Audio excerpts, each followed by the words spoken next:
Good morning, Carmel Catholic. It's 8:03. I'm AJ Scamilla. Welcome to CDN News Now. First things first, before current events, we have a video with Coach Moore. After that, weather with light, Spanish field trip, some more languages, some more World Language Department videos, and then to round off our show, we have announcements. CDN News Now will be right back. My name is Billy Moore, and I teach boys PE and strength and conditioning here at Carmel Catholic. So growing up, I was born in Memphis, Tennessee, and lived down south. I moved up to Kenosha, Wisconsin when I was about 10 years old, and spent middle school, high school in Kenosha, summers back down in Tennessee and Montgomery, Alabama with my family. A lot of fun, outdoor stuff, sports obviously, because I do these things now as a profession because I love them a lot, and just a lot of great memories growing up. So school, I went to Lincoln Junior High up in Kenosha. I went to Kenosha Tremper High School. Did my undergrad at UW Parkside.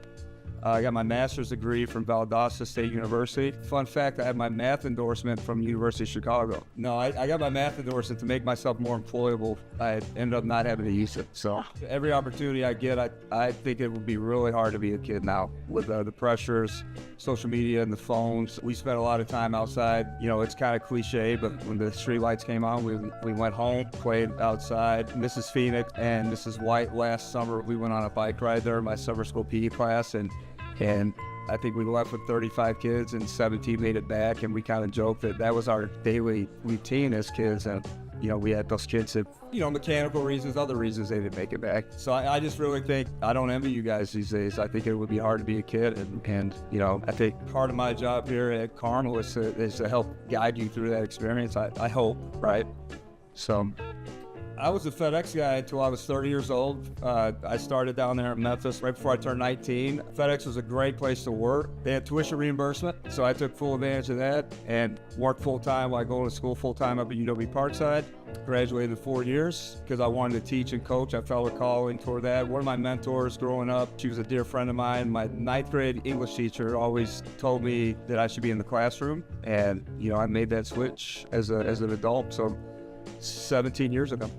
As a student at UW Parkside, they don't have a football team, but Northwestern University used to do their training camp there. So I literally just sent them a cold email and said, hey, I want to get into coaching. Do you take student volunteers? And they got back to me and said, yeah, come out. At the time, a guy named Randy Walker was that coach. He passed away, unfortunately, at a younger age. And the linebacker coach was Pat Fitzgerald, who was the head coach at Northwestern up until a few years ago.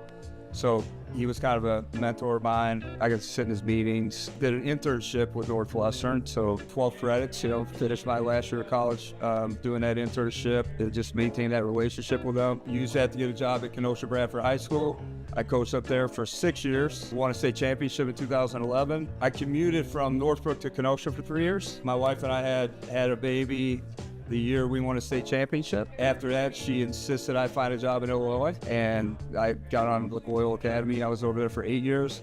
Just finished my 4th year coaching at Carmel. Whether it's football, basketball, track, all these coaches will tell you, we don't do it for the money.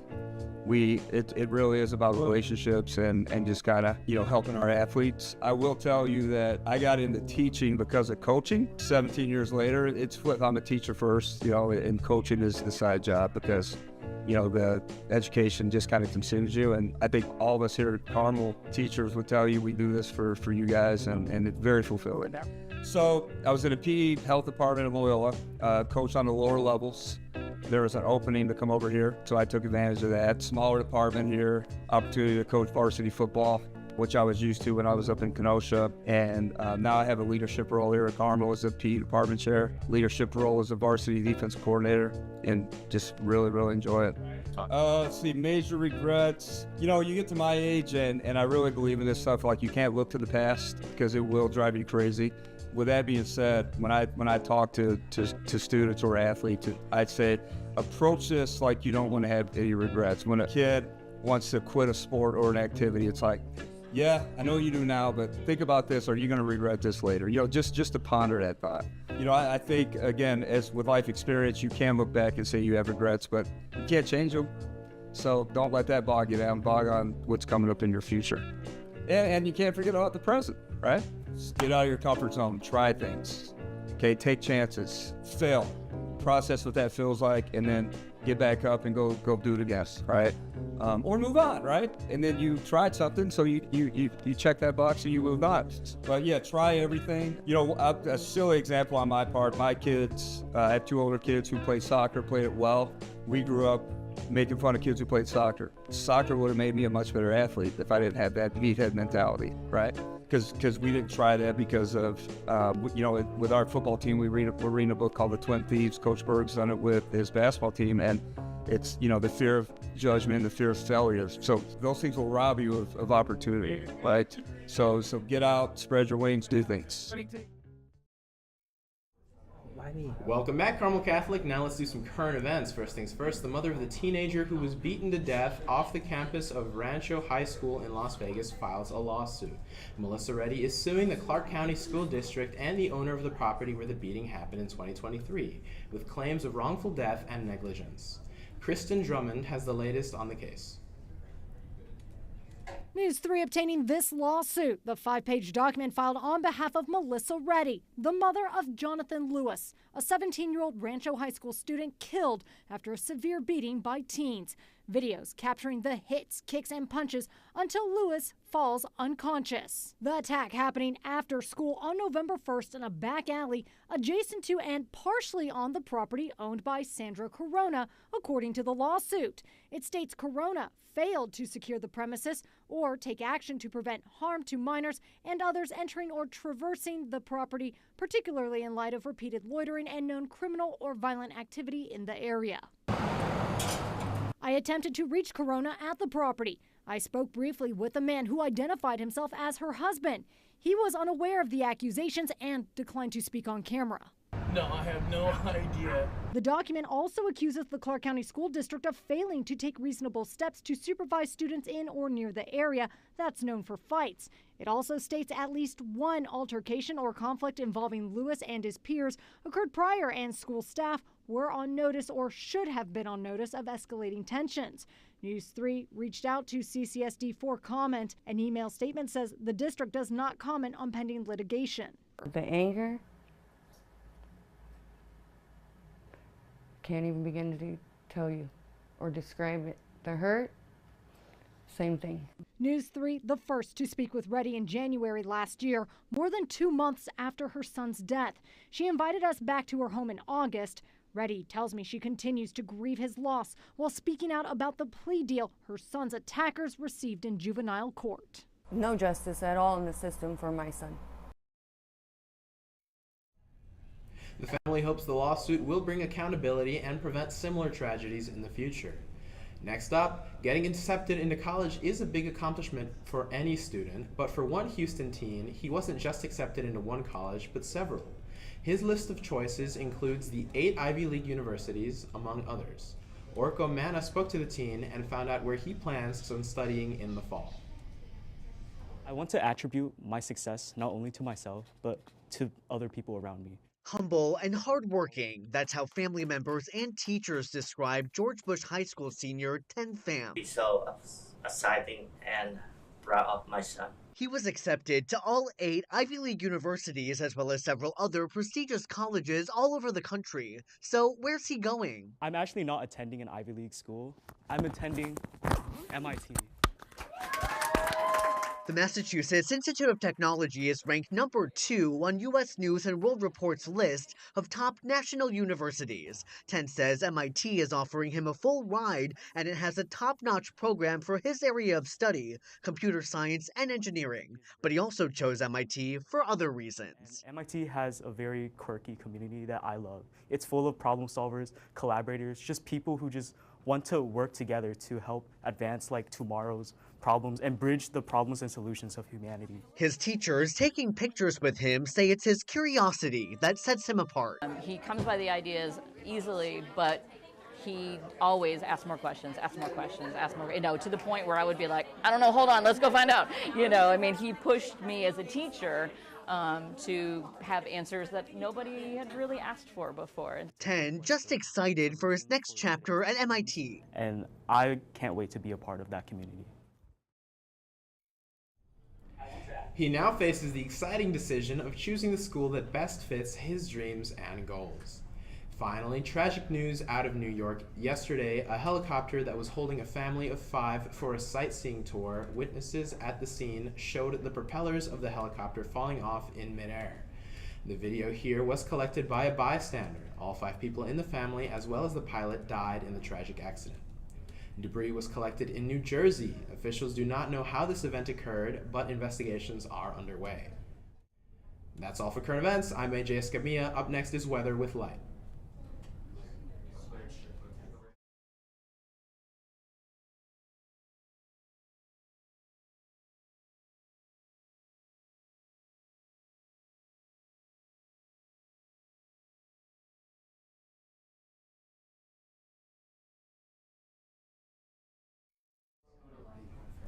Good morning, Carmel Catholic. This is Light, your weather guy.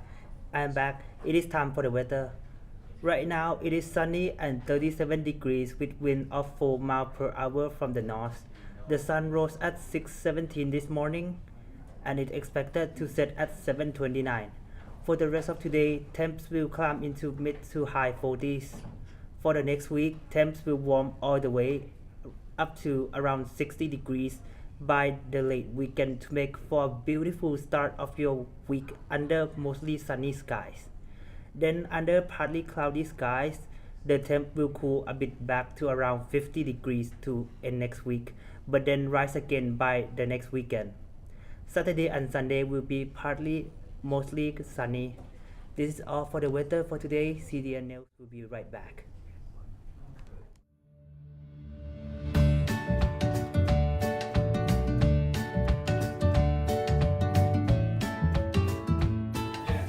Okay, let's go. À la vie. À la beau. À la vie, bon, va. St. Mary's. St. Mary's.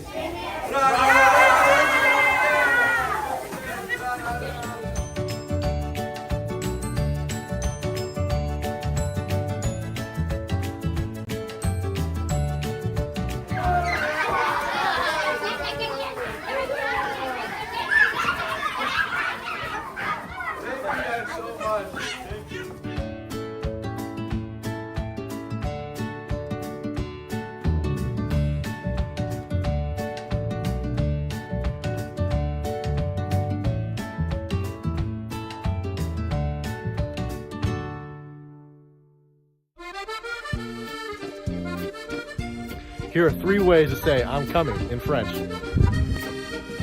Hey Dan, how did that super hot date go last night? Dude, I got stood up by her. Look, what is this? Well, Je suis en chemin? What does that mean? Oh, it actually says Je suis en chemin. That means I'm on my way in French. You got 2 seconds, man. That means I'm coming in French. No, dude.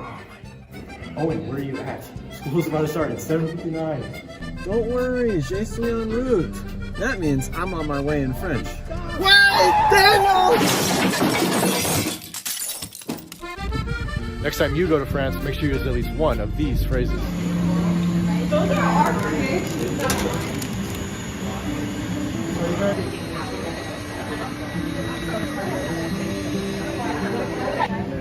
Do you want to do it? We need a third person though.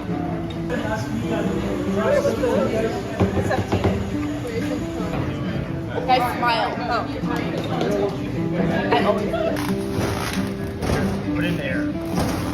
Very good. And if it's too hard, don't hesitate to ask one of your colleagues and say,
announcements. Seniors, all university scholarships must be entered in Maya Learning by tonight to be considered for the Honors Convocation printed program. No late submissions can be accepted. Additionally, if you have external scholarships, awards, or military appointments, those must be entered in the Google form emailed to you on March 3rd. The Google form is also in Ms. Nowacek's CCRC newsletter. No submissions can be accepted after 11:59 p.m. tonight. This is the last call. Healthcare Club will be meeting after school today in room SC1. Lastly this morning, we have a few seasonal allergy tips from our nurse, Mrs. Weber. If you're allergic to pollen, be sure to check the pollen count on a weather app so you know what kind of day to prepare for. Along with this, avoid driving with your windows down. If you're suffering from congestion, try a saline nasal rinse. If you're outside a lot for sports or other activities, change your clothes and shower afterwards. Keep non-drowsy allergy medications stocked in your house. Monitor your symptoms and know when to seek medical care. That's all we have for today. I'm Gabby Malley. Have a fierce Friday, Carmel.